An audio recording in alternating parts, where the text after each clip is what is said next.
There are four trends that are really making human capital management a hotter topic in discussion today, and I think that's evident by the fact that we had, I don't know, almost 300 people register for today's webinar. So one is there's been this dramatic shift in the economy. Back in 1980, if you look at this chart, the majority of an organization's assets, and this is mostly looking in the corporate sector, but it has some relevance to the nonprofit sector as well. Most of the assets in an organization were tangible assets. That's factories and equipment and land. By 2010, there's been a sea change, and now we're looking at the majority of an organization's assets are intangible. And what that really means is, in a sense, a large majority of an organization's assets are the people in the organization, the skills, the know-how, the relationships that they bring to your organization. What that means is there's a corresponding shift. Whereas before they might be saying, how do I make sure I get the best factory and equipment, et cetera, in the corporate sector? Now we're looking at how do we make sure we have the right people with the right capabilities, because that's the asset that we need to most pay attention to. The second thing, the trend that's been going on, and I'm sure many of us have read about the leadership crisis. Compass Point has done some good work. Bridgespan wrote a report a couple of years ago.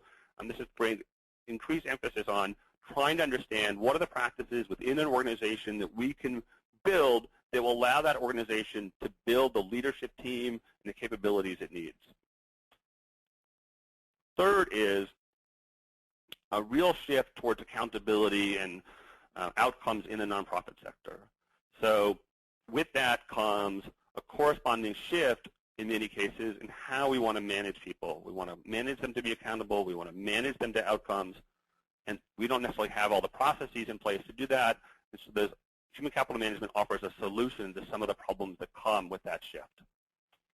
And the last trend that I think really is bringing renewed attention to this issue is growth funding. Whether that's coming from venture philanthropy or it's coming from some of the government programs like Race to the Top and Social Innovation Fund, you're seeing a noticeable number of organizations, and I will point to Build and Harlem RBI as examples of this, that are undergoing very rapid growth even during this period of economic uncertainty. And with that comes the realization at any given time as they look ahead that the team that they have is not the team that they're going to need to have 3 years from now or 2 years from now if they're going to stay on course. And that means that they need to understand, how do I bring people on board? How do I hire them? How do I manage them? How do I build an organization to support them? So these four trends are bringing renewed attention to this topic.